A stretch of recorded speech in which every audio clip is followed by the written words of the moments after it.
Hello, and welcome to your new favorite bookish podcast, Fully Booked and Caffeinated. I'm Kelsey. And I'm Heather. Today, we will be talking about arguably the most talked about memoir of 2022, I'm Glad My Mom Died by Jennette McCurdy. So, this is some pretty heavy material we're going to be talking about. So, I think we should reflect on our own addiction to caffeine before we dive in. That was a tasteless joke. Heather, what are you drinking? I have my iced white chocolate mocha from Starbucks, decaffeinated Love it. with my oat Love it. milk. Yep, got it with my decaf because it's the evening and I already had my coffee this morning, so I have to go with that. It's because it's a venti, as usual. Oh, of course it is. Of Always. course. Grandes are for wusses.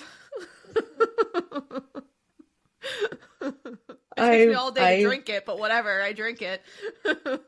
I mean, do people even order talls? I don't think so. I've never seen it. I still don't understand.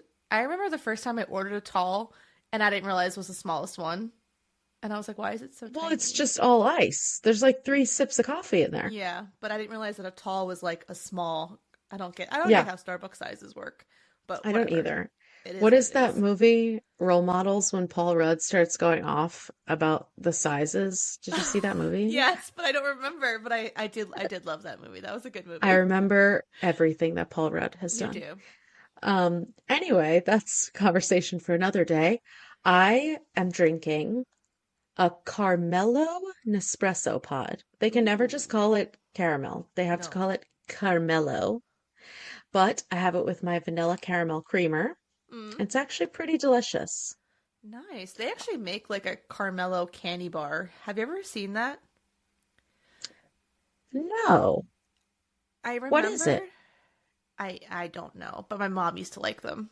That's how I know Hmm. that they exist. And I've seen them in like a Wawa or like a store sometimes.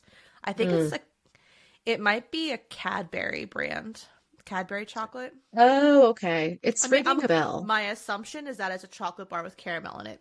Gonna go that that's probably what I it is. mean, if it's not a Reese's Take Five, I don't want it. So, Mm, hmm.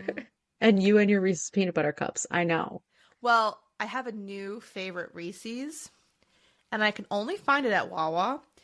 It's Reese's Outrageous. So instead of Nutrageous, it's the Outrageous, and it has the Reese's Pieces in it instead of the peanuts. And I'm obsessed with it. Okay, It's so this good. is Eric's favorite It's so bar good. also, Oh my and he God. has such a hard time finding You it. can't find it. Wawa and Quick Check are the only I ones didn't find it at that Quick Check have it. when I went to The Quick one by Check our the other house day. does. But yeah, that's his Hmm. obsession also. That's very Yeah. funny. I like Reese's Huh. Pieces in with my Reese's. I mean, the more the better. I get it. I like pretzels in with my No, Reese's, I mean in Take with Fives my, are you know what I also mean? I great. I just just, if you have a Reese's product, I'm gonna eat it. yeah, I'm gonna yeah. eat it. Oh, and if it's in the, if it's a holiday shape, oh, Hmm.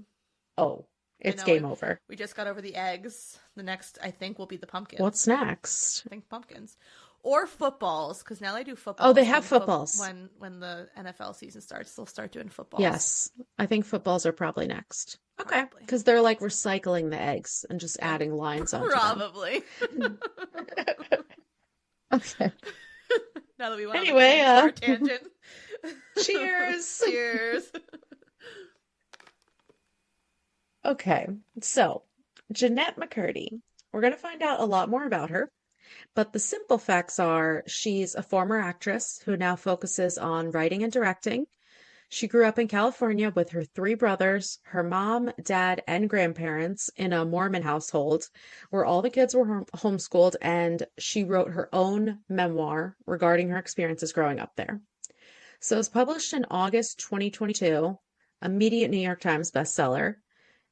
It won the Goodreads Award for Best Memoir in 2022. And originally, Jennette was performing a one-woman show. It's not a comedy, not like a stand-up thing, but it's basically just her telling the story that ends up in the book. And so she was doing that in LA and New York. And then once COVID hit, she wasn't able to schedule those shows anymore. So her manager encouraged her to write all of that into a book. And that's how the book came to fruition.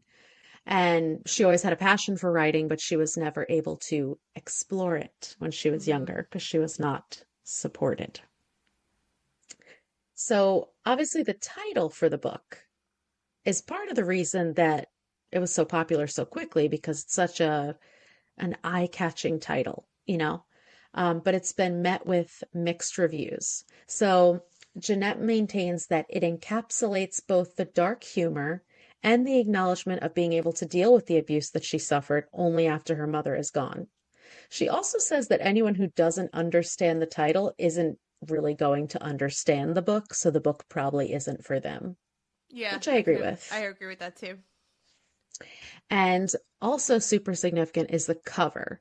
So she says there were a bunch of different versions before they finally landed on this version, which, if you haven't seen it, it's Jennette holding a pink urn and it's filled with pink confetti. And she's kind of like grimace smiling up into the distance.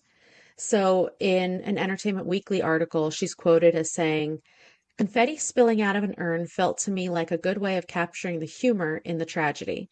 But I knew I didn't want to go as far as throwing the confetti or jumping in the air with a huge smile on my face or doing any other kind of body language that could read as flippant. Ultimately, I chose a facial expression that I think reads as sincere, a little pained, and a little hopeful. I think that's pretty spot on. Yeah, and it's also like such a random choice, an urn with confetti, but then once she explains it like that, it's like, yeah, Well, it's it kind kind of of makes nice too sense. because even the book itself is just very eye-catching because it's Mm-hmm. a bright yellow Bright book, yellow. bright Mm-hmm. pinks, and it's it's actually ironically a very pretty cover for a very Yeah, harrowing book. it really is. Like you do not know Yeah. what you are getting into if you No, don't know about her, which I I didn't. didn't. No, Yeah, I was not expecting 95% of what I read.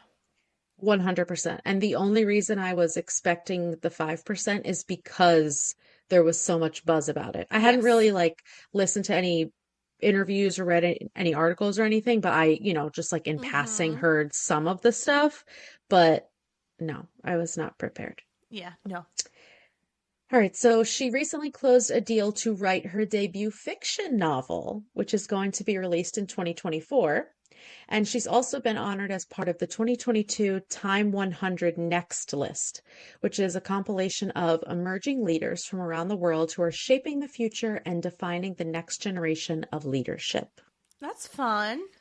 Yeah, so she's really committing to the writing thing, which is cool that she has a fiction novel coming out. Yeah, I, I knew that that was coming because I had listened to the Glennon Doyle podcast that she was on a few like last mm-hmm, month or it was either February or March, and she had talked about that she was stopped when because she had stopped acting that she just wanted to strictly write and she was going to okay. be writing a fiction novel. I love that. And I I'm think it's going to excited for that. be like young adult, I think. Okay. I could Yeah, be there wasn't too wrong, much but information I on it. think it's supposed to be a young adult novel. Okay. Hmm. Okay. All right. So let's get into the book. I'm not going to read the full book summary because we're going to get into all the things that it touches on, but here's the condensed version. A heartbreaking and hilarious memoir by iCarly and Sam and Cat star Jennette McCurdy about her struggles as a former child actor, including eating disorders, addiction, and a complicated relationship with her overbearing mother, and how she retook control of her life. Told with refreshing candor and dark humor, I'm Glad My Mom Died is an inspiring story of resilience, independence, and the joy of shampooing your own hair. I love it. Mm-hmm. All right, so trigger warning. It's a long list. Eating disorders, anorexia, bulimia, binge eating, abuse of all kinds, mental, emotional, physical, sexual, OCD, alcoholism, pretty much anything you can think of, we're going to talk about it. So More or if less. that's going to trigger you, please keep that in mind. And we will try our best to talk about it delicately, but some of it is going to be inevitable. All right, so the structure of the book is a prologue, and then the book is split into before and after that prologue. So the prologue is basically the family sitting around Jeanette's mom, who's in a coma, and they're all trying to say something to shock her into waking up. So some like shocking news or some confession that will snap her out of it. And one of the brothers says, "Oh, I'm getting married." Another brother says, "Oh, I'm going to move back home." Nothing. And Jeanette waits for last and she says that her news is is going to do the trick. She says, "Mommy, I'm finally 89 pounds." And since this is just the prologue, you really don't know if this is serious or if this is meant to be funny. And you also don't know how old she is. Yeah. Yeah, you have no idea the context. And going into it knowing that it is kind of a dark comedy, my initial thought was that she was joking. And then that's it. And then it just rewinds, and now we're back in the before. So Jeanette's mom was diagnosed with cancer and beat cancer when Jennette was only 2 years old. So she went through the whole thing, all the surgeries, mastectomy, chemo, all of it. But they're constantly worried that the cancer is going to return. And her mom, Deborah, uses this fear and hangs it over the family's head. She plays a video every single week that shows her during her treatment where she's super sick looking and basically uses it to say, like, be thankful that I'm here because this is what could happen again. And it's almost a threat, but she frames it as, look how lucky we are. And in that moment, you immediately realize how toxic this woman is. And that is only the beginning. Like, she's literally triggering her children every week into showing them a video of her basically almost dying. And Mm-hmm. it's mind-blowing that she as a human would even want to relive her cancerous days in general. But now you're Mm-hmm. going to make your family relive it every Mm-hmm. Sunday? Why? Mm-hmm. Why? And Jeanette is only 2 years old, so she Yeah. doesn't understand what's going Mm-mm. on. And her mom makes it seem like makes her feel guilty about it. Like Oh, she's a yeah. 2 year old and she's like, you're not taking this seriously. Like mommy could No. die at any second. Because she was like singing like Jingle Bells or whatever she said. Like she's running Yeah. around the house singing Jingle Bells because she's 2 years old and And she has doesn't no idea understand the what's going on. concept of anything. And the fact that her mom gets upset with her over that is extremely red flag behavior. Yes. Yes, it is. It definitely is. So her mom has some serious mental health issues. She's a hoarder, which they barely talk about. They just keep glazing over the fact that she's a severe hoarder. The Mm-hmm. kids can't even sleep in their own beds. They sleep on gymnastics mats in the middle of the living room. She's abusive to her husband in front of the kids, verbally, most of all, but she also threatens him with a knife, kicks him out of the house regularly, tells him how worthless he is, tells him how he can't provide for his family, how he's cheating on her. I mean, she has these episodes which resemble bipolar behavior, and she's just extremely volatile. And everyone just goes with it. I know, and it's crazy because so it's the parents, the four kids, and then her parents all living in this house, and you can't really grasp. Obviously, there's no pictures to show like the size of the house, but it's clearly not very large Yeah. because the kids, what was supposed to be the kids' room now becomes like a room for the grandparents, but then at one point the grandparents are displaced and they're put out in like the living room. It's Hmm. and I'm sure it also has to do with her hoarding issues that she's probably filling up these rooms with trash, but Hmm. these kids and these grown adults are just kind of scattered all over this house. Hmm. And they just There's like no rhyme or let reason. her keep doing it. Like Yeah. they don't say, "Oh, I need my bed." Like they're just like, "Okay, I guess now we're moving into the living room." So from a young age, Jeanette takes on all that anxiety and all that stress that's pent up in the household. She feels responsible for calming her mom down when she's having one of her fits, and her mom puts that on her as well. She calls Jeanette her best friend from when she's very young, like 4. up until her death. She says, we're jennette friends. And And Jennette is like, yes, we're best friends. and I think that that's valid. You're definitely, I think, especially when you're a mother and you have a daughter, you definitely feel like they're going to be like your best friend. But she takes it to like a creepy level, Yeah, this is a like obsessive toxic level. level. Yeah, that's Hmm. not, I'm not saying, I'm close with my mom. I would consider her a best friend, but not to the point where that Jennette's mom is taking it. Hmm. And she doesn't have any adult friends. She No. doesn't have any friends her own age. So if your only friend is your daughter, and it's not like some Gilmore Girls situation, which, like, yes, we all think like that's ideal. Like, young mom who, had her daughter super young, they're close in age, they're best friends. That's the vibe, but they each have their own lives. Hmm. Jeanette's mom does not have her own life. No, her life more or less revolves around Jennette. It's- So she plays favorites with Jennette. She gives her the most attention, and they're bonded in a way that everything one does affects the other one so intensely. So, in one instance where her mom is reassuring her, Jennette says, quote, I believe her. I always believe her. My body language shifts immediately. Mom has a way of doing that to me. Just as she can set my body on edge and make me rigid with fear or anxiety, she can also calm me down. She has that kind of power. And that's just such a, like, they're connected. They're Yeah. connected in this way. Hmm. And it's because of her mom's mental issues, that connection is not a good thing. So the rest of the family, the grandma seems as Looney Tunes as the mom. I mean, Hmm. she's got her own issues. Yeah. She's manic. She's complaining all the time. She's woe is me. Just we don't really hear much about her besides her being a lunatic. And you don't hear much about the brothers at all.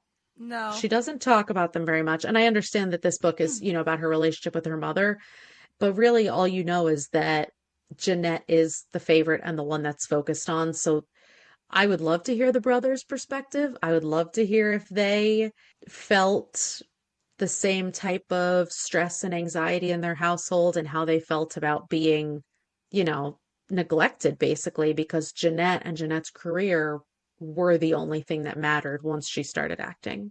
Yeah, I agree because they definitely, obviously, I'm sure have their own traumatic memories from growing up in that household. Right. How could you not? So the grandpa is the only one who kind of acknowledges, like, hey, maybe a kid should be able to be a kid, not support her whole family financially.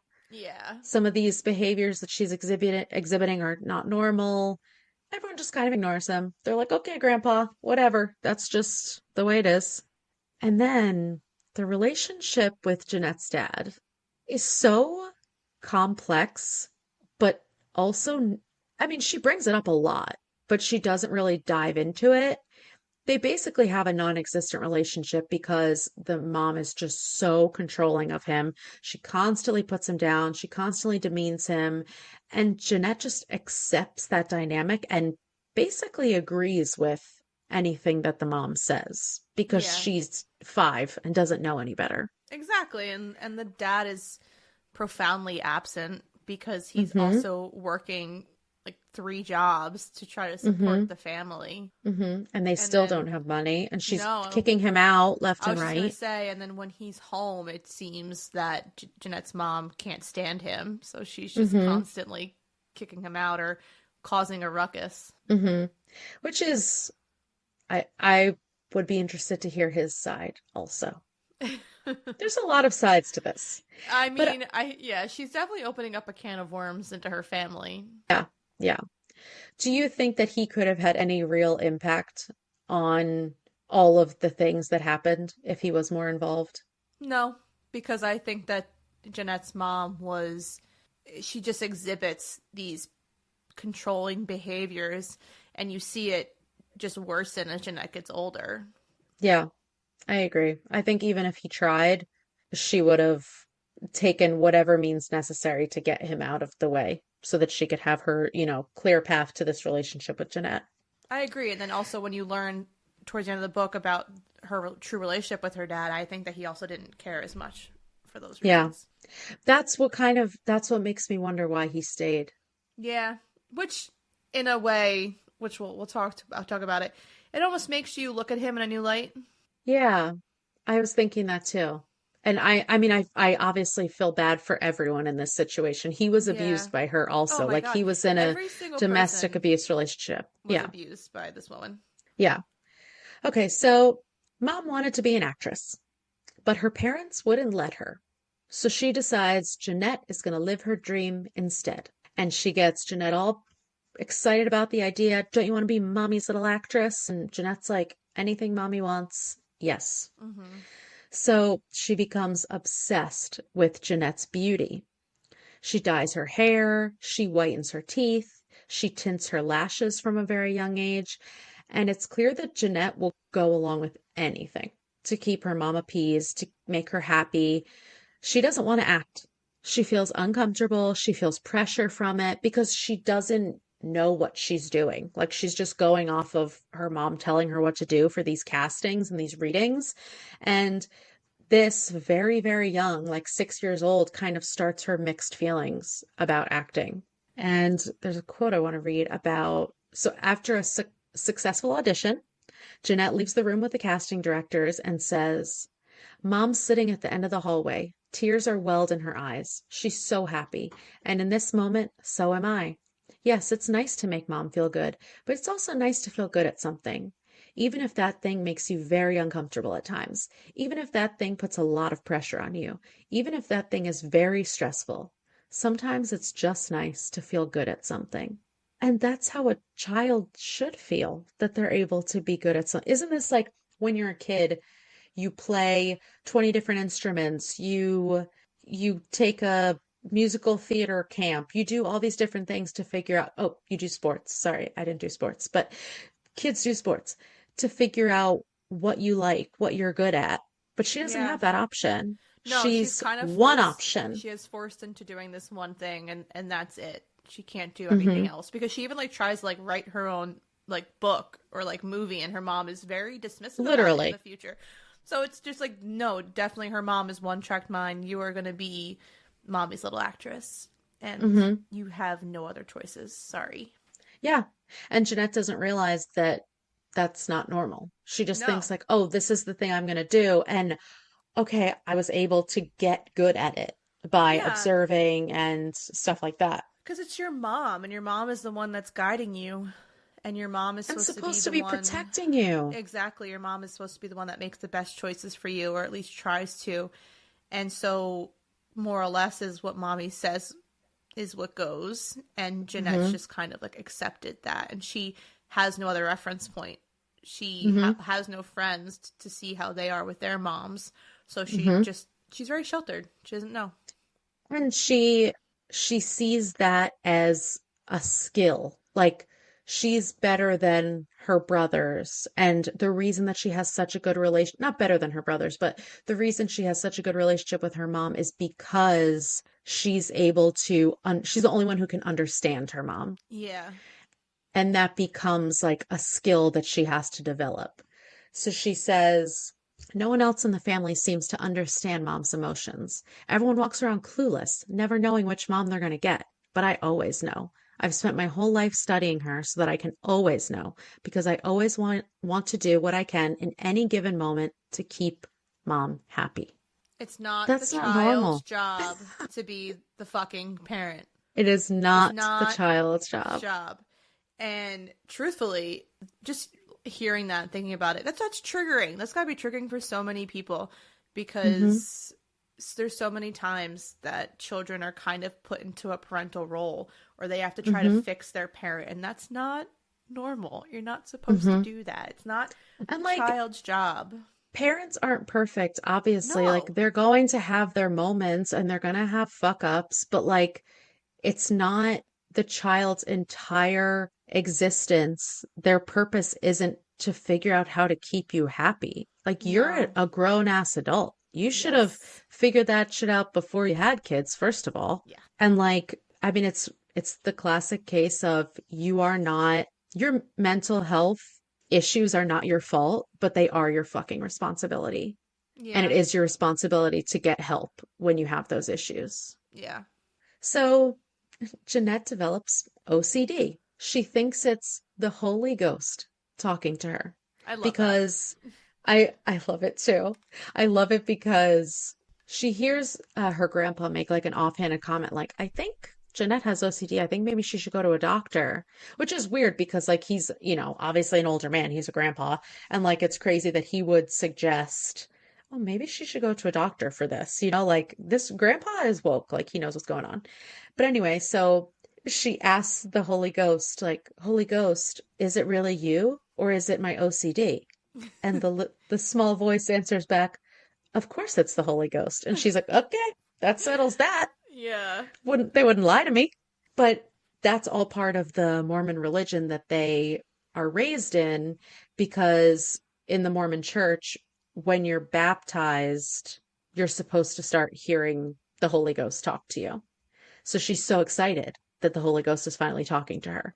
And really, it's just this OCD telling her to do these rituals, telling her, you know, stand up, cross your name out, go to the bathroom, spin around 3 times, like these little rituals that she has to do to try and curb her anxiety. And it's a manifestation of how anxious and on edge she is all the time, all the time. Mm-hmm. And she's 8 years old. She's a little girl. Okay, so now we're going to get into the heavy stuff because Jennette is 11. And you know what happens when you're 11. Jennette starts to go through puberty. Yeah. And this is when she learns about calorie restricting from her mother. And she is so happy because it's another way for her and her mom to bond and for her to make her proud. And it also makes Jennette feel like she doesn't have to grow up because if she can stop her body from developing, she can make herself look younger. She never has to grow up. And then, her mom doesn't want her to grow up. There's no negatives that she can see as an 11-year-old. I know, and it's just so upsetting to read because Jennette's, going through puberty, so she's starting to grow boobs, and it petrifies her because, Mm-hmm. again, she's thinking about her mom's needs and her mom's wants, and she knows that in order to be a successful child star, she needs to look like a child. You can't get a Mm-hmm. child acting part if you have boobs. So instead of this pivotal time in a young girl's life that should be celebrated or talked about, discussed in depth with your mother about what this means Mm-hmm. to grow up, instead her mom is like, oh, you don't want boobs? Okay, then stop eating. Fix that. That's the answer.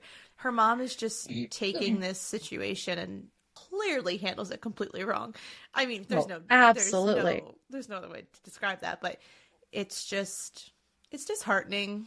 It's Mm-hmm. just disheartening the way that she grew up.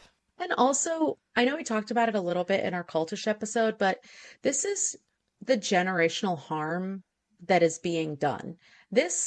These are mothers who have been told by society that you have to be pretty and you have to be thin to actually mean something. And then Yeah. they pass on that fucked up thinking to their children. And she has a mother who's passing that on, and then she's in an industry that's completely focused on how you look and how much you weigh and, how you present yourself.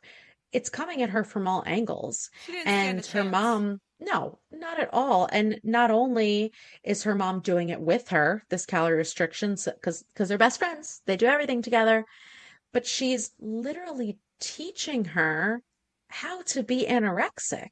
Yeah. And Jeanette sees it as another way to make her even happier because she's like, okay, we're on a 1,000 calorie diet. But then if I eat even less than 1,000 calories, my mom's gonna be so proud of me because I'm doing even better. I'm doing even better at the calorie restriction than she even taught me to. Yeah. It's People start to notice. The doctor notices, someone from her dance class notices, and And it gets swept under the she's rug. literally what, 11 years old, and she's 11. stressed about the weight that's on the scale. Mm-hmm. And if that doesn't speak volumes, Mm-hmm. Mm-hmm. about our society, and not just about her mom, about our society, about the pressure, about all of this, because it's not just about her mom.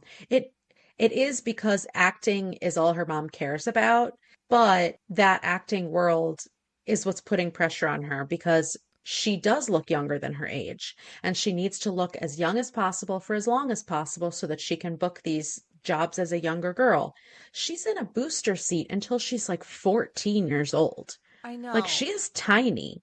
And just even to backtrack to the doctor situation, her mom recognizes that what she's doing is inappropriate because the doctor addresses Jennette's weight Hmm. and says, she needs to eat more. And do you see what's going on? And her mom is acting like, oh no, I'll definitely fix it. I don't understand what's happening, yada, yada, yada. But she damn well knows what she's doing. So she's Absolutely. purposely putting her child in harm's way and And has no Jeanette qualms hears about it. that. Yeah. And she's like, what is she saying? Like she knows exactly what I'm eating Hmm. because she's the one telling me what to eat. Like Controlling her Jeanette meals. still, yeah, she still cannot fathom that her mom knows that she's doing something wrong because to No. her, there's nothing wrong. Like it's getting the results that she wanted. So it's right. Exactly. And then another form of abuse that we learn about, her mom helps her shower until she's 16 years old and performs exams on her entire body, including her vagina and her boobs, and just we don't know why. We never find out why. She says that she's doing it to check for lumps and make sure that she doesn't get cancer. Okay. Yeah. And the worst part is that Jeanette knows that it feels wrong and she dreads it. She dreads every time that she has to take a shower, but she doesn't actually think that her mother would do anything to harm her. So she just thinks it's one of the many eccentric things that her mom does and she just has to deal with it. And on top of that, she still bathes with her brother. Who's a lot older than her.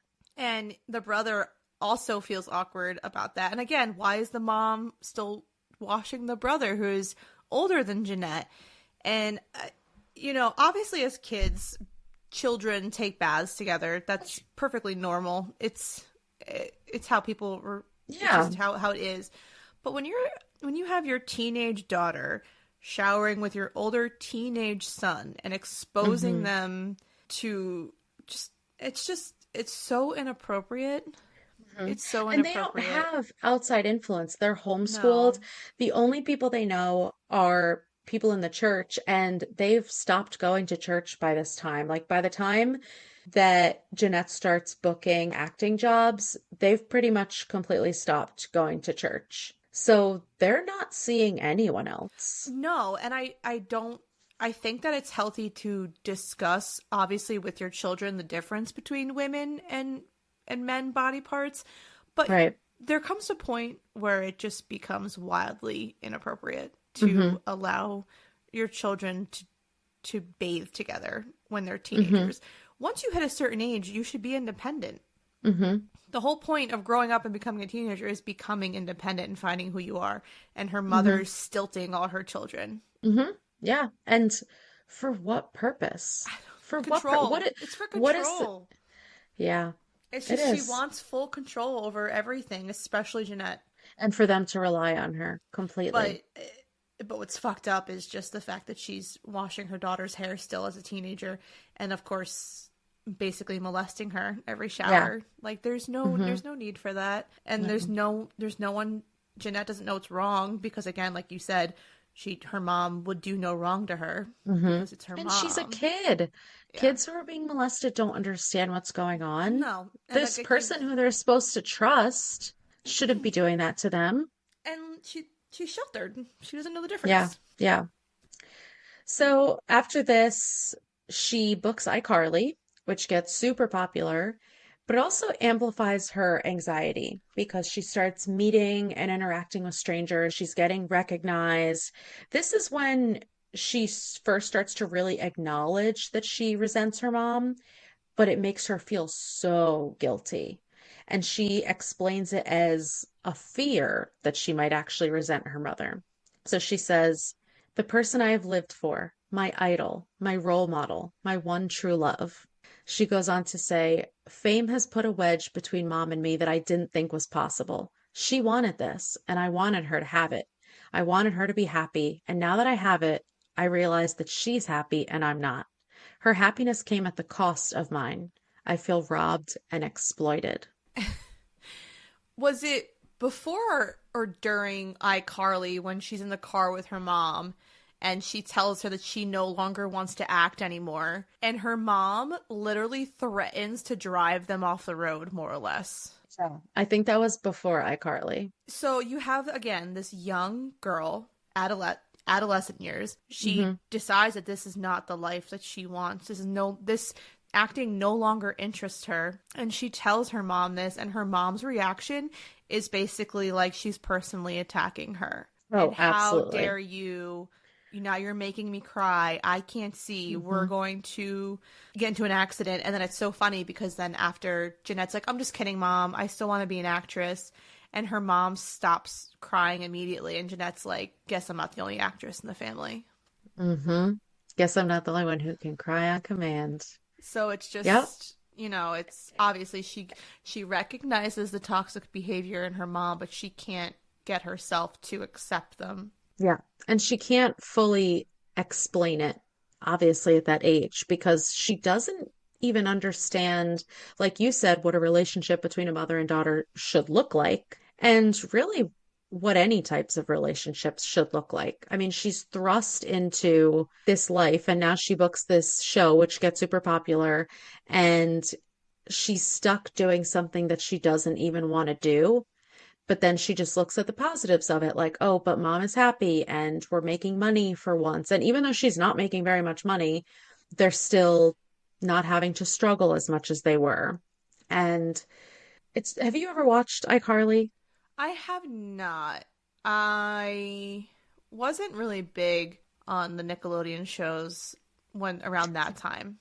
Yeah, it was kind of I late think for I us. know, I want to say because my sister's 10 years younger than me. So I'm pretty sure she watched iCarly, or at least Yeah, I've definitely seen a few episodes. I know I've seen an episode here and there, but I couldn't tell you like yeah, what happened. But I know who the actors are and I know the premise of the show, but yeah, I never really watched it. yeah. Same with me. I think we were too old for it. I Yeah. watched a couple episodes because I liked Miranda Cosgrove because she had been Mm-hmm. on Drake and Josh. Oh yeah. But it's so ironic how Sam, Jeanette's character, was obsessed with food. She's always eating. She's Yeah. always eating fried chicken. She's hitting people with a sock filled with butter. Like it adds this whole layer of fucked up that she doesn't even get into in the book, but it's there. Yeah. And that's something that she's living every day while she's working, doing this job that she doesn't like, and seeing all like, it's just the irony is gross. And I don't know. No. Anyway. Yeah, I remember her touching on that in the book, how she says this character of hers is eating all the time and Hmm. she's more or less not eating at all. So Yeah. it's She's allowed to eat a little bit more once she's on iCarly because the cast is provided with food and her mom thinks that it would look weird if she wasn't eating yeah. when everyone else is. And her mom is there all the time for all her auditions, for all of her tapings, they're barely ever apart. And she's the only mom who is because she plays the cancer card. I was just gonna bring that up. I was just gonna say I think one of the things I hated the most about her mom is that she constantly plays the cancer card. 100%. Oh, we have to park in this lot because I had cancer. And oh, I can't go sit in the car because I had cancer. And Yeah. oh, I might die tomorrow, so I should be able to watch her. And like she's doing it in a completely manipulative and disgusting way. Oh yeah, 100%. There's no So boundaries. no, none at all. They're never apart. They're Mm-mm. best friends. They're inseparable. So this book isn't only about her mother. There's a lot of talk about the industry and how the industry affects Jennette. And they talk about a man who Jennette only refers to as the creator, who we now know is Dan Schneider. Yeah. And Jennette herself has seen him be emotionally abusive, flipping on a dime from charming to intensely angry. He uses words to manipulate people. And he basically promises Jennette that if she sticks with iCarly and does everything he says, he'll eventually give her her own show. She talks about a couple things specifically he did to her, like forcing her to drink alcohol, comparing her to his other actors, and inappropriately massaging her, which you have to wonder if this is the extent of what really happened or if this is what she's willing to say. I think it was just kind of to say, like, yes, this happened. Yes, I suffered from his abuse. And yes, this is all part of the trauma of being a child star. Yeah, and I think I wouldn't, not that we know her true story about it, but because she's so sheltered too and her mom is always around, it probably is hard for him to be as abusive to her as he could be to other people. That's true. But in general, if the amount of abuse that this dude did to all these young child stars is Hmm. obviously fucking disgusting. Hmm. But it's clearly messed with the mental health of so many of them, i.e., 1000%. Amanda Bynes and her Hmm. current issues Hmm. lately.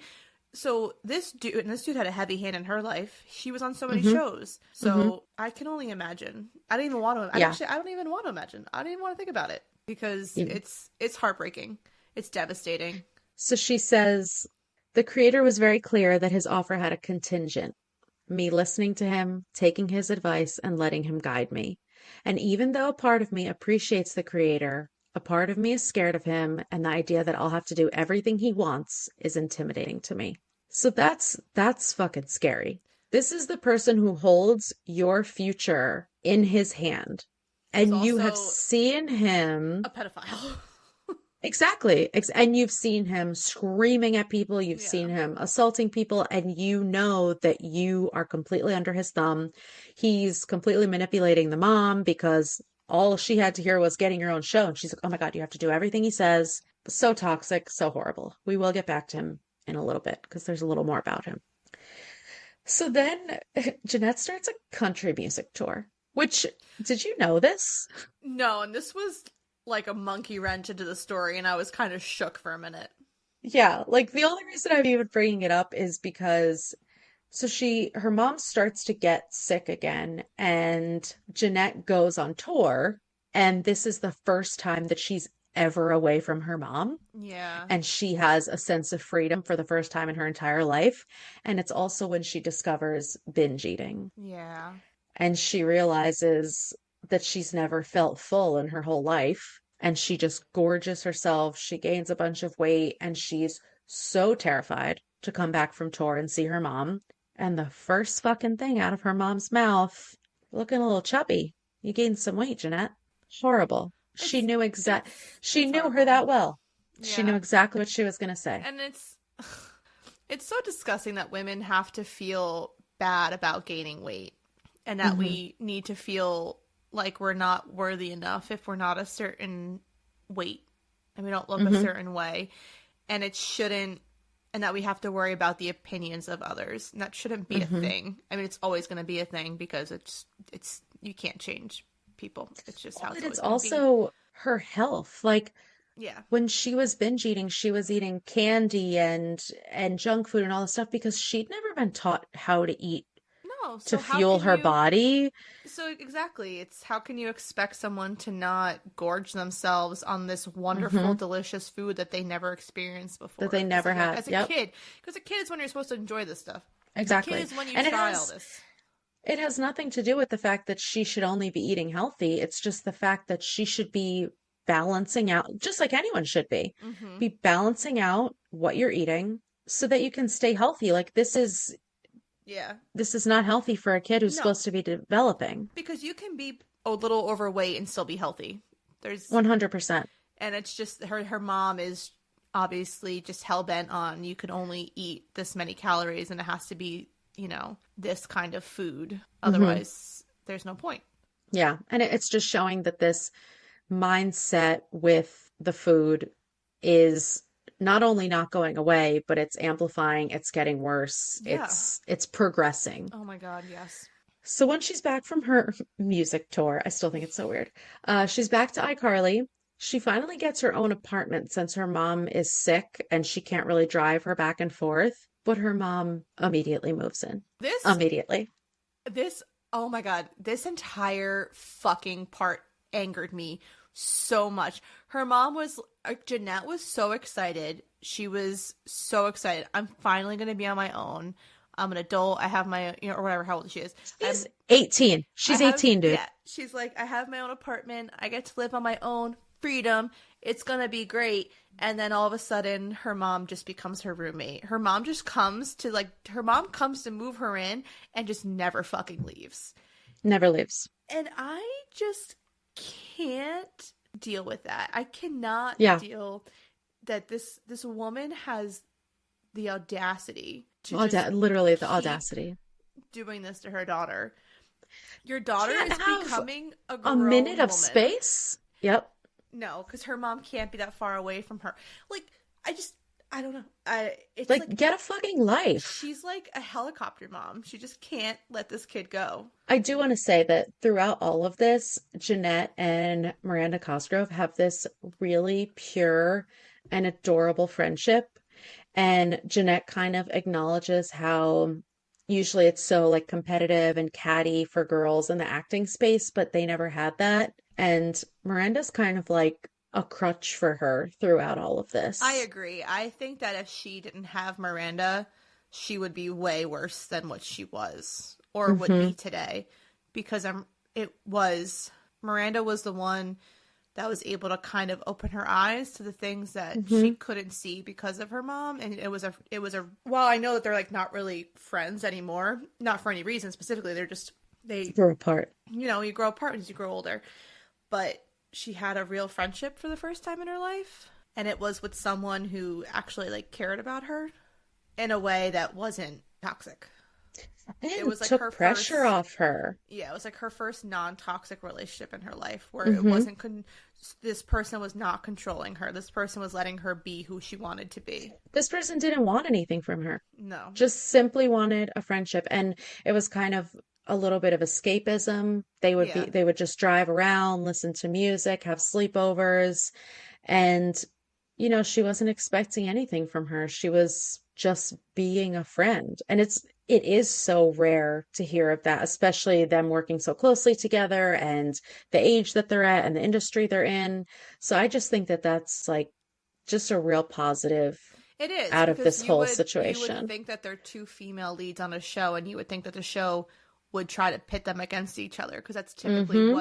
that's typically what the male creators were doing. Because I remember on One Tree Hill, he was trying to get all of them to Oh, yeah. hate each other, and clearly they didn't. But I think that that's just the MO for those shows is to get the female characters to not like each other. Which I know when she Hmm. says when she goes and does the show with Ariana Grande, she didn't like Yeah. her. Yeah. Oh, yeah. We'll get to that. Okay. So Jeanette finally gets a boyfriend when she's 18 years old, and he is 13 years older than her. She doesn't use his real name. I know his real name, but he's a writer on iCarly. So she meets him on the set of the show, and he pressures her sexually, and their relationship is just so toxic sounding. She's paying off all his debts.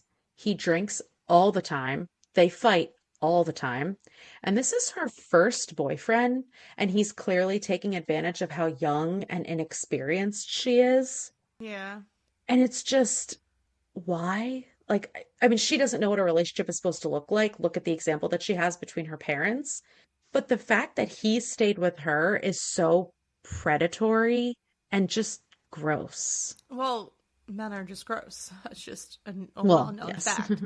But Yes, all men. you can't even fault her for this because how No, else is she supposed to know? she has no idea. She has She, no example. and like you said, the pressure with the sexual, doing anything that was sexual, and Hmm. was this the guy that forced her to give him a blowjob? Yeah. And you clearly know And that she this. had no idea what was Here's the happening. thing, exactly, and here's my issue with this: you're preying on a young girl who's very inexperienced. Hmm. You should be able to tell prior to doing that she has no idea what anything is, Hmm. doesn't know what she's doing, and you're just gonna fucking ejaculate into her mouth and without any Hmm. warning and not explain to her what's happening, and this just poor young girl just has to deal with that. Like, it's just fucking disgusting. It's disgusting. Disgusting. And like, ugh, I just can't. I can't talk about him because if I ever saw this man, I'd punch him in his face. Hmm. Um, so they were together a year when Yeah. her mom finally finds out by seeing a photo on TMZ, which I'm surprised it took a year for a photo to show up on TMZ. But I'm gonna read the email that Jennette received Hmm. from her mom when she found out. Dear Net, I am so disappointed in you. You used to be my perfect little angel, but now you are nothing more than a little slut, a floozy, all used up. And to think you wasted it on that hideous ogre of a man. I saw the pictures on a website called TMZ. I saw you in Hawaii with him. I saw you rubbing his disgusting hairy stomach. I knew you were lying about Colton. Add that to the list of things you are. Liar, conniving, evil. You look pudgier, too. It's clear you're eating your guilt. Thinking of you with his ding dong inside of you makes me sick. Sick. I raised you better than this. What happened to my good little girl? Where did she go? And who is this monster that has replaced her? You're an ugly monster now. I told your brothers about you and they all said they disown you just like I do. We want nothing to do with you. Love, Mom. Or should I say Deb, since I am no longer your mother. P.S. Send money for a new fridge. Ours broke. So, did you see the TikTok video of this where she read that on email on an interview with Jada No. Pinkett Smith and Willow Smith, and there was another woman there, Oh. and their reactions were spot on. Mm-hmm. Like, to Mm-hmm. know that your mother could write something like that to you and have, again, the audacity to be like, also, we need money because the Yeah. marriage is broke. P.S.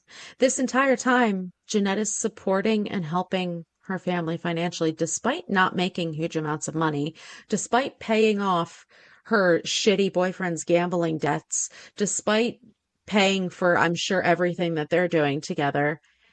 And you're gonna say, I disown you, send Mm. money for a new fridge? Well, that's what's funny. It's like, how can you disown somebody and then expect them to still financially support you? It's just, I mean, it's funny. It's not funny, but it's funny. Yeah, it's funny now, but imagine already just the toxic relationship and the trauma that it's having on Jeanette, and then the one person in her life who she knows is like she has to walk on eggshells with, and she opens up this email and has to see like, oh, it's just it's so disgusting that a mother could talk to their child like that Yep. and still expect something from them. Yeah. It's wild. There's Hmm. no there's no rhyme There's or no reason to rationalizing any it. of Yeah, it. It's just her yeah. mom is this horrible fucking human being, and she wants things her way, and she thinks that she is the almighty and she can speak to people however she wants with no repercussions and still get what she Hmm. wants. That's just, and unfortunately, she's kind of molded Jennette to be that for her. So, She's right. She's absolutely right because the first thing Jeanette does is want to fix things. mhm. So around this time, Jeanette's mom's health really takes a turn for the worse. A surgery that was supposed to be pretty easy takes a turn and she falls into a coma. And that's where we get our Mhm. prologue. But this isn't actually the end. She No, this comes bitch does out of not the die. coma. This bitch just has This bitch has 700 nine lives. lives. Oh my god. You like cats, Heather. This Not bitch this has cat. 9 lives. Mm-mm. So she just comes out of her coma asking for ginger ale and lives to see more days. But Mm-hmm. it's around this time that, my God, poor Jeanette, she discovers alcohol for the first time. Yeah. She says, I can't believe I've waited so long to get drunk. When I'm drunk, all of my worries disappear. Hating my body, the shame I feel about my eating habits, coping with my dying mother, starring in a show I'm humiliated to be a part of, it all just goes away. When I'm drunk, I'm less anxious, less inhibited, less worried about what mom wants or thinks of me. In fact, when I'm drunk, the voice of mom judging me evaporates completely. And this is so relatable I mean, this is the reason why so many people drink, not just alcoholics, people in Oh yeah. general. Oh, It listen, rids you I of your could. Mm-hmm. inhibitions. I It, am a poster child for socially binge drinking because it makes you feel like a whole nother person. It hmm gives It you gets this rid new of that outlet. Yeah. judgment.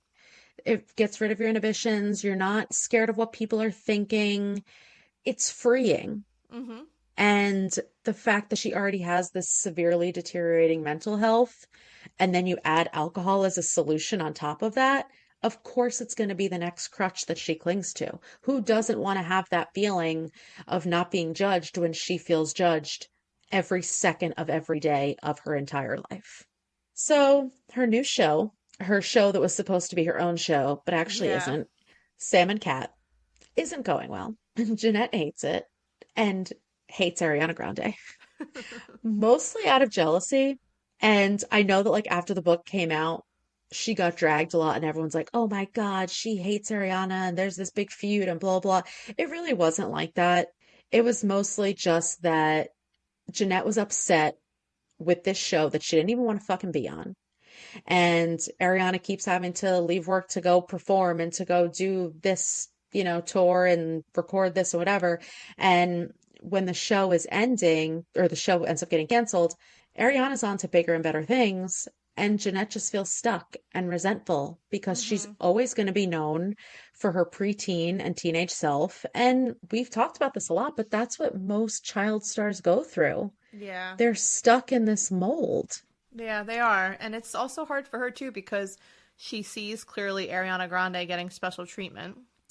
That's Hmm not afforded to her. She was supposed to be a director on or on the last episode, and they promised hmm her this, and then they basically were like, "No, we Yeah. couldn't."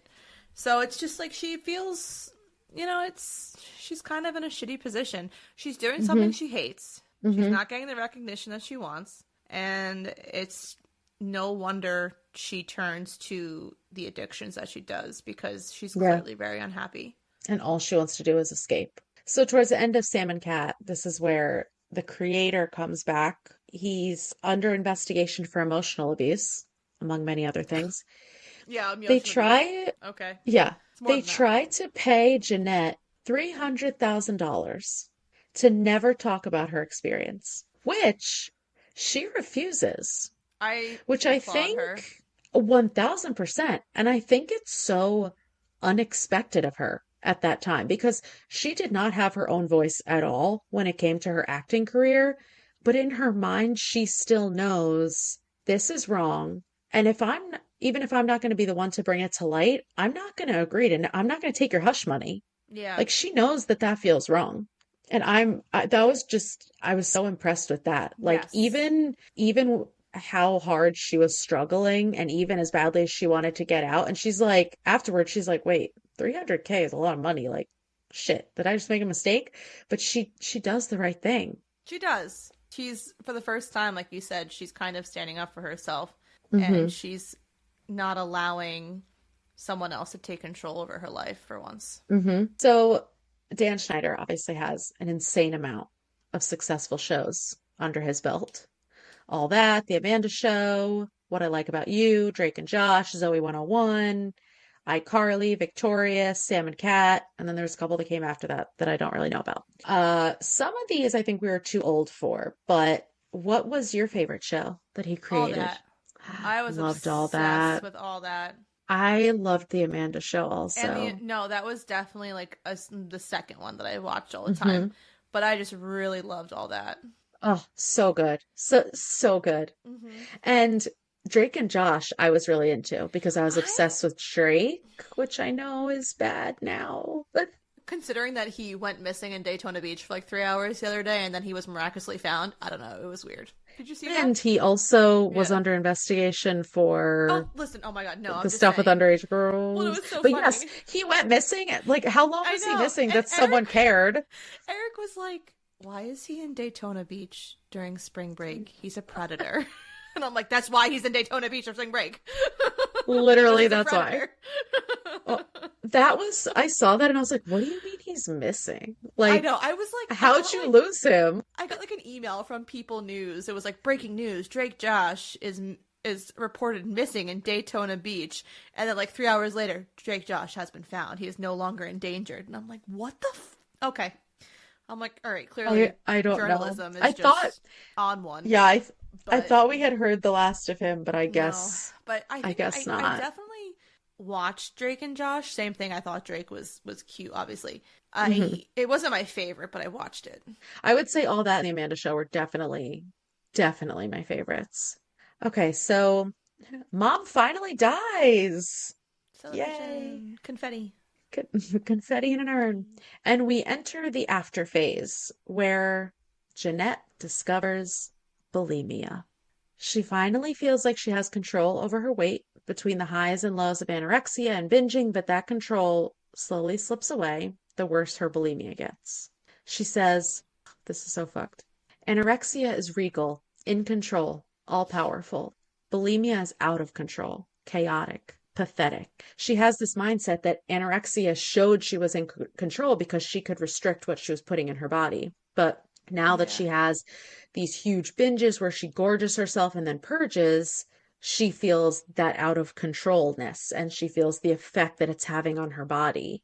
And now she's, instead of, anorexia was like this answer to all of her problems. And now bulimia is bringing so much shame and so much guilt, and she can't make herself stop. Mm-mm.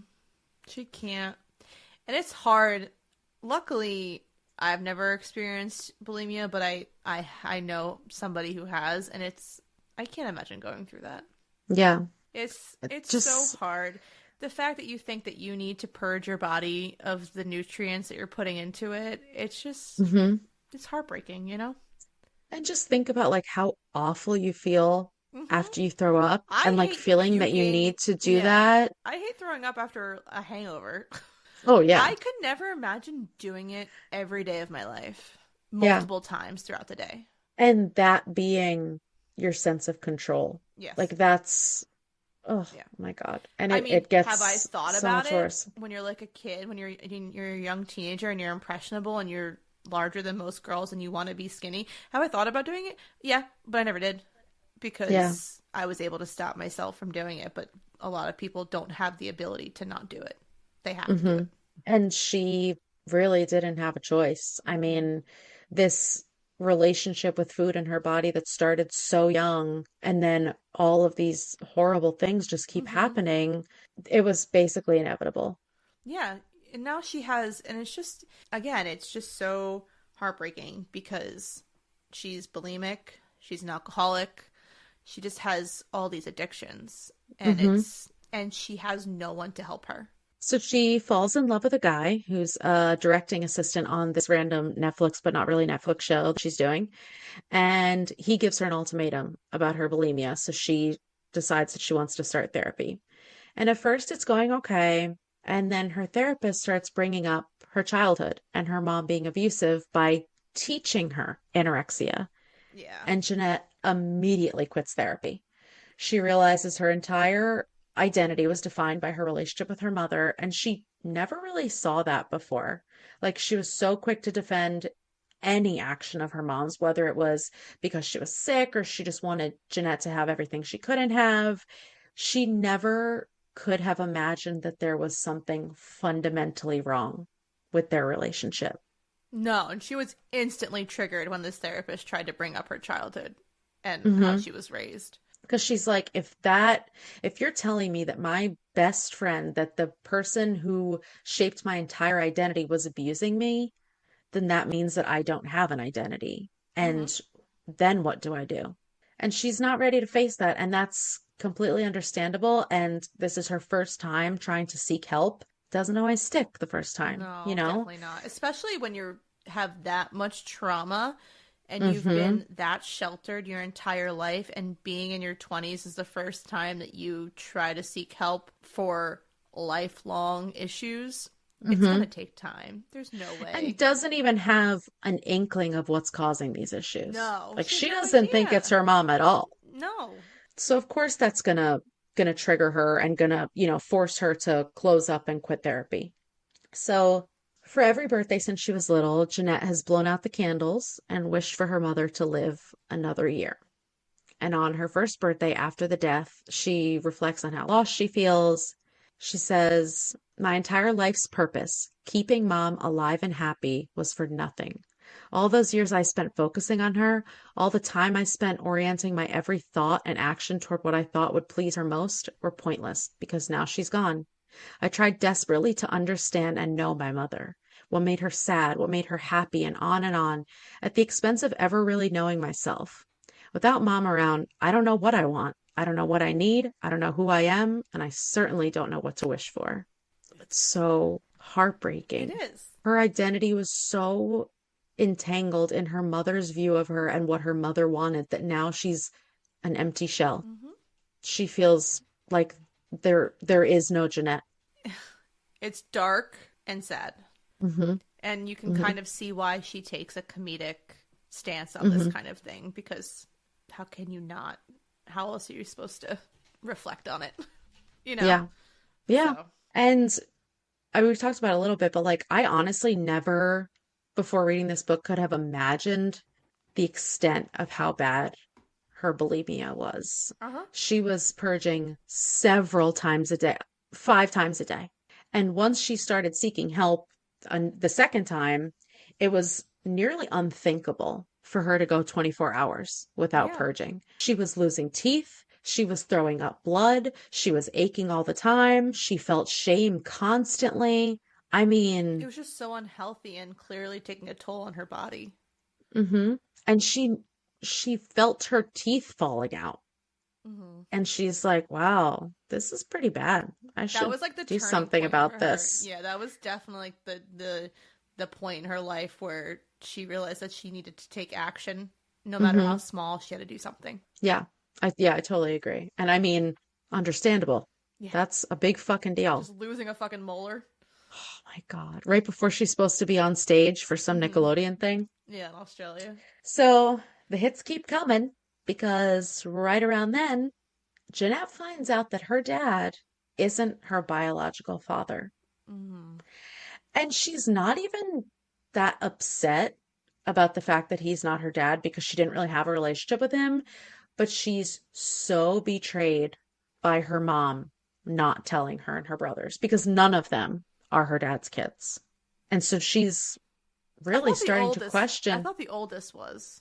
I don't know. I thought it was none of them, but I could be wrong Maybe on I'm that. wrong. I thought the oldest was his, but the rest weren't. Either way, majority. No, either Nice. way, it's fucked. It's Yeah. fucked. And it's And just so, and it makes you like think of him in a totally new light because like yep. I said, in the beginning of the book, Jeanette's mom is a total dick to this guy and treats him like shit. Threatens him with a knife. And then come to find out that he was still helping to financially raise three or four whatever however many was children that were not his. Hmm. And while I understand that he was definitely an absent father and he had no interest in trying to be in his kid's life, the fact that he still did the bare minimum of taking care of these children, knowing they weren't his, I gotta applaud him for that. I gotta give him some kind Yeah, of fucking credit for that. I agree. I agree. And like just going through all of that abuse and never telling the truth and keeping that secret for her, Mm-hmm. I just, ugh, I feel awful for her. I mean, he is a victim in all of this too. Oh, absolutely. 100%. Every single person in this book that lived in that household was a victim of her mom. Yeah, absolutely. Except the grandma, because she was a little, Well, the grandma like went psycho after the mom died, and yeah. the way that she was speaking to Jennette like on the voicemails and like and in general, I'm like, no wonder Hmm. why the mom was crazy. The grandma's fucking crazy. Exactly. Demanding her attention. If Mm-hmm. she couldn't talk, if she didn't answer, she was betraying her. Just Mm-hmm. horrible. So she's really now starting to question, her true identity. She doesn't even know who her father is. She's questioning all her mom's motivations. She's been lied to for her entire life. And that's got to be so earth-shattering. Oh yeah. I can't even imagine that. And she's early 20s at this point. Yeah. So at 24, she decides to stop acting so that she can control her own life for once. She starts with that new eating disorder specialist and she makes serious progress. Mm-hmm. And finally, after over 13 years of battling various eating disorders, she's finally taking control of her mental health. She's on the road to recovery. She's coming to terms with her mom's death and all the complications that come along with her grief. And instead of being a bulimic, she's exhibiting bulimic behaviors every once in a while. That's how Yeah. her eating disorder specialist says it. Like she might still have slips, but she's not regularly purging. She's not falling down this rabbit hole. She's really doing the work and fixing her relationship with food, which is after 13 years, that's more than half her life. I know. I like the quote that she had said that her therapist had said, like, it's okay to have slips, just don't let it slide. Yep.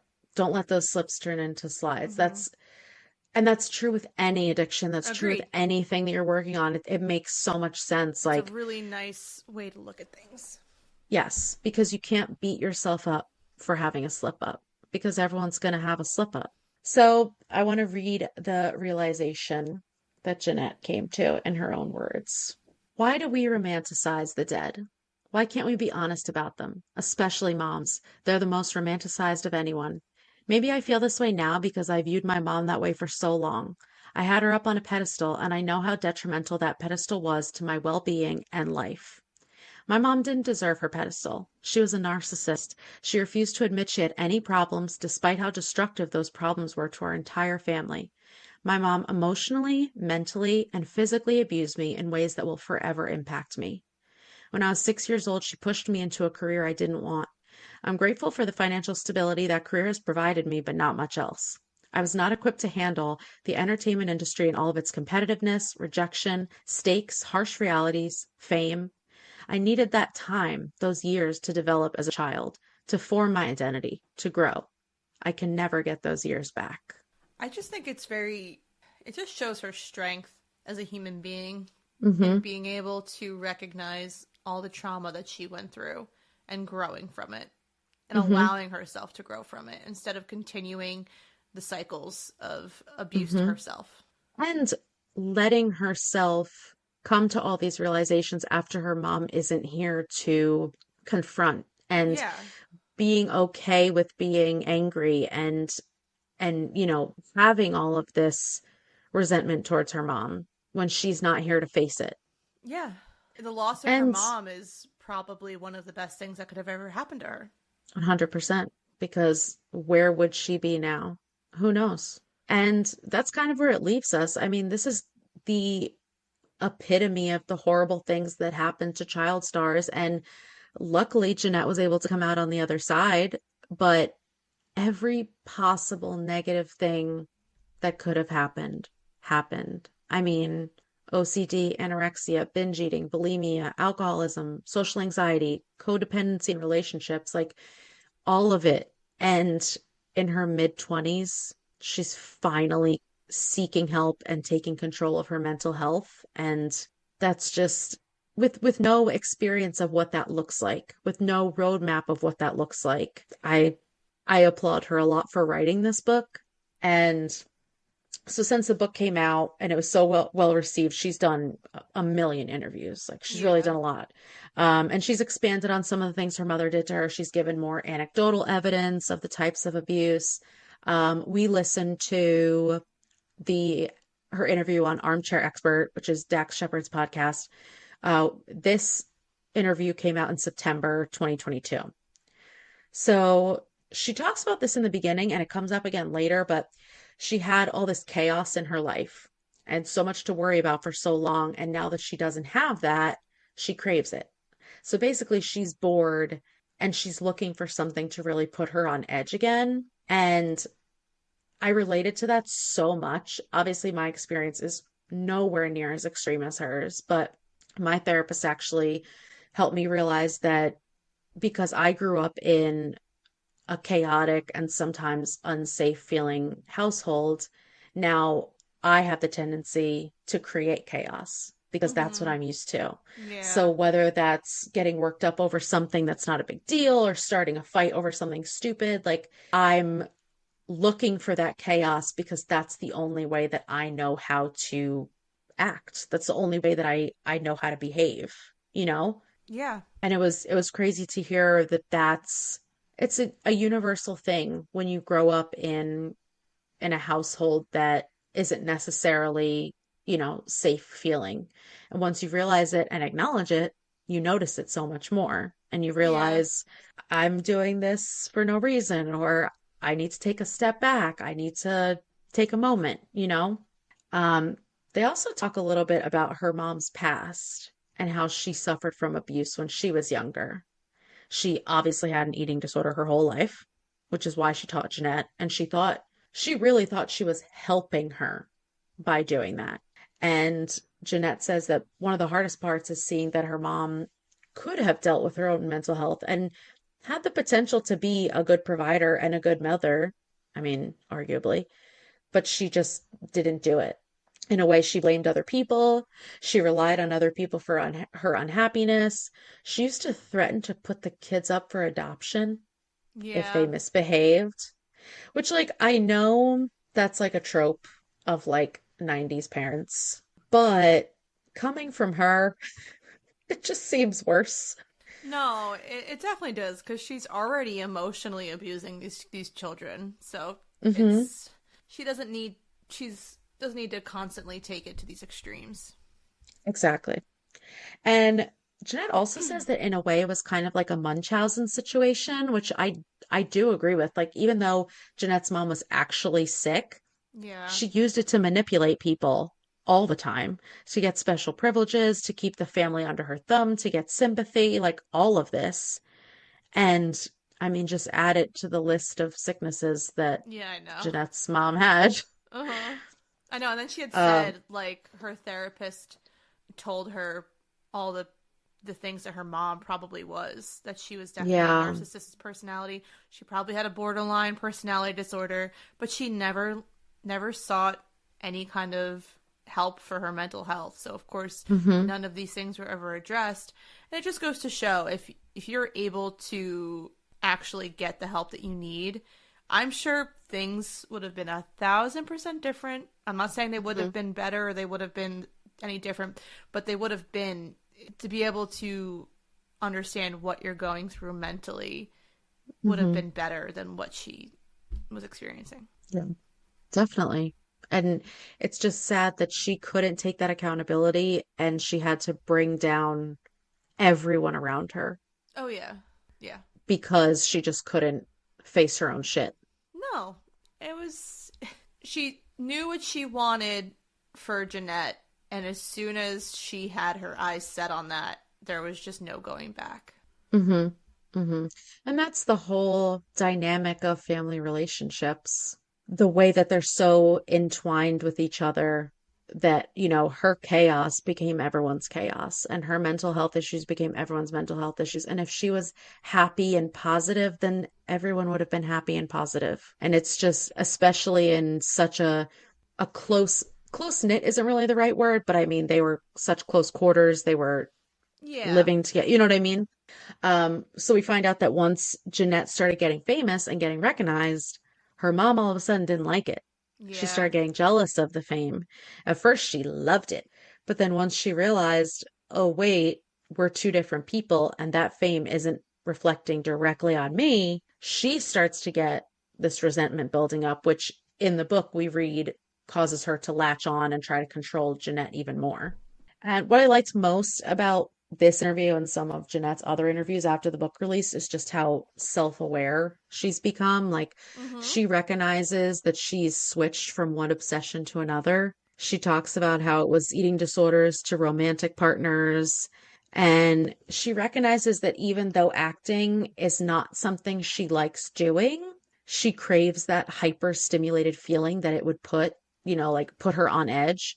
And she says that she could potentially go back to kind of chase that feeling if she felt safe enough and if it Yes. was an appropriate opportunity. Yeah.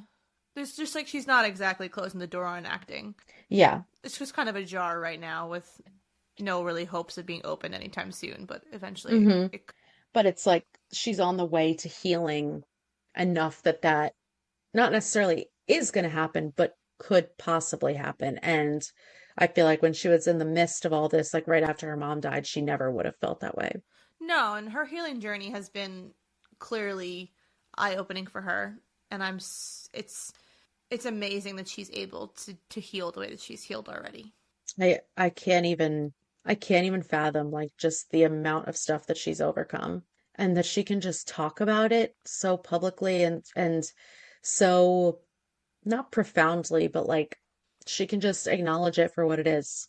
Yeah, yeah, and it's crazy because you think that sometimes your childhood was bad, and then you hear other people's stories, and you're just like, Yeah. oh no, this yours was bad. I mean, never You're like, oh, not that it's a tit for tat, and that it's right. my trauma is worse than your trauma because there's no fucking such thing, but it's Yeah. just it's crazy that you think something that happened to you was monumental and nothing could be worse, and then you hear someone else's personal story, and you're like, okay, yeah, mine was shitty, but it wasn't that shitty. hmm And the fact of like looking at someone and never being able to fathom what they were going through. Like you No. see her on this TV show. Who the hell would ever imagine that this was going on behind the A scenes? lot of people are really great at wearing masks and hiding what's hmm really going on behind closed doors. It's just, hmm it's, you kind of have to, in She a was sense. clearly a good actress. Clearly. All right, so anything you want to add before we get to our strange rating system? Yeah.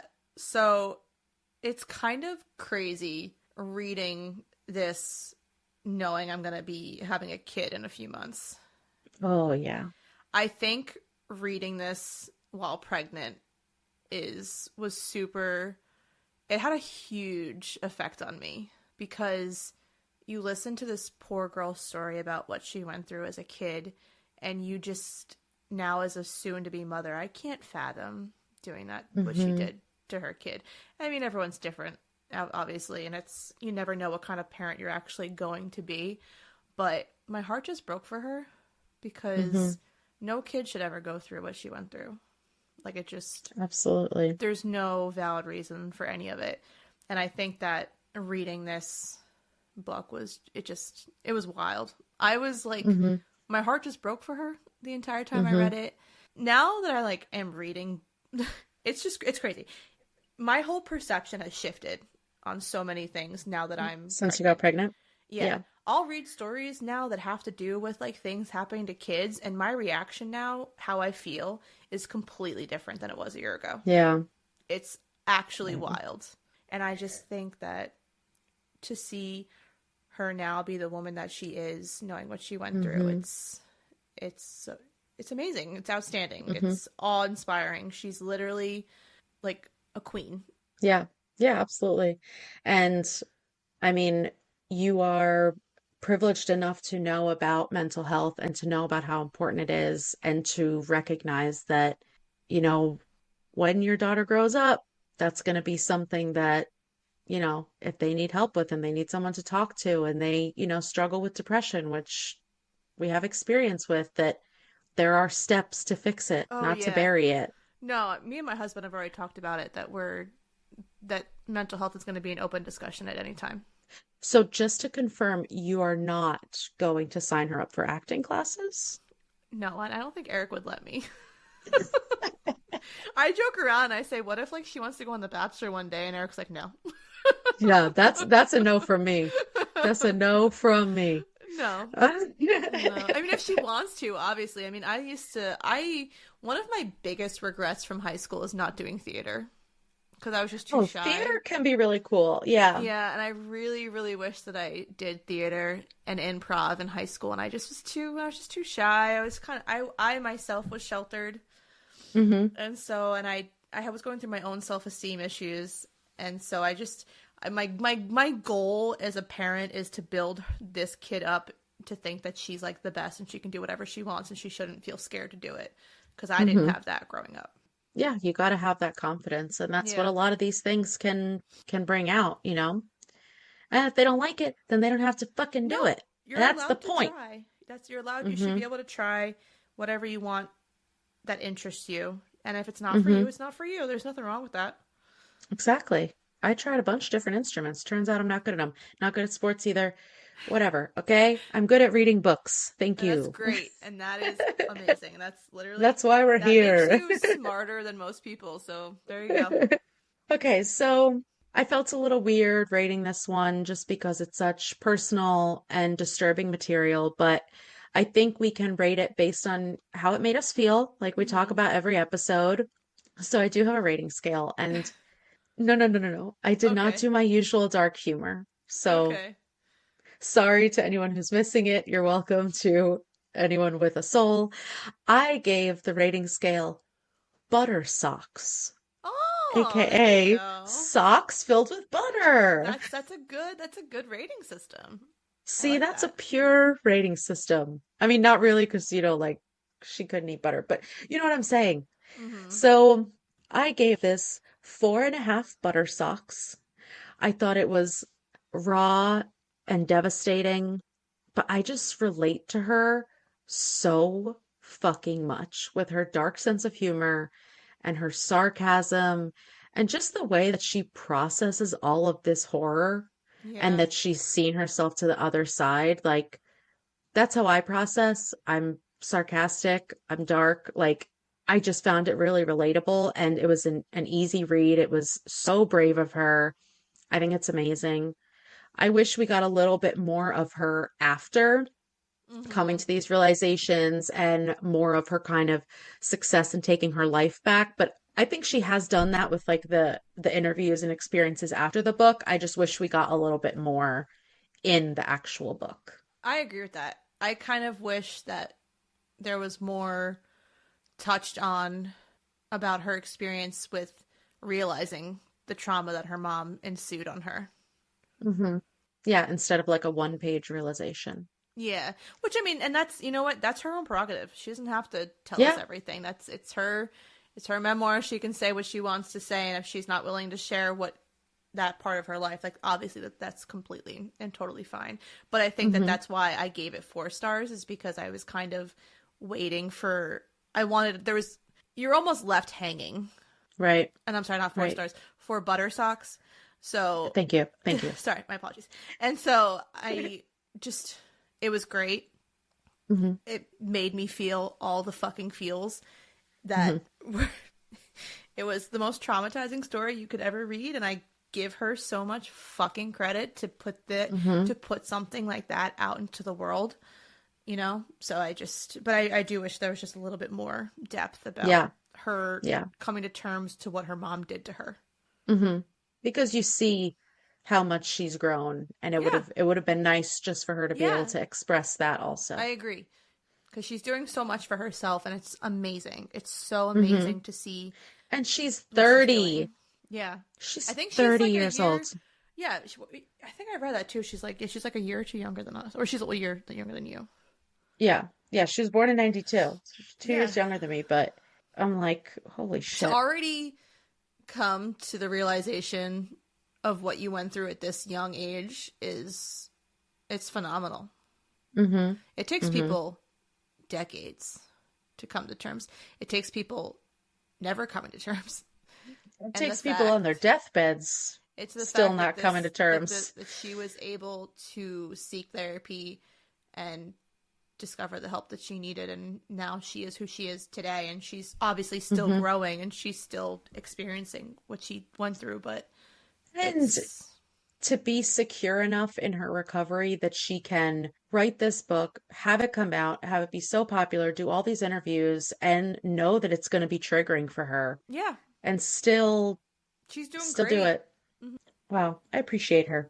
All right. Anything else that we want to add? No, I think that as of right now, I have spoken all I needed to speak. I think that was thoroughly depressing, but also worth the Insightful. read. Yes. Yeah. Well, that's all we have for you today. If you like what you heard, please make sure to follow, subscribe, and rate and review the podcast on whatever platform. It'll really help us out a lot. If you have any book recommendations or questions for us, you can email us at fullybookedcalfpod@gmail.com. Also, be sure to follow us on social media, TikTok and Instagram at fullybookedcalfpod to see our upcoming reads. Thanks for checking us out. And remember, If you need us, we're fully booked. Bye. Bye.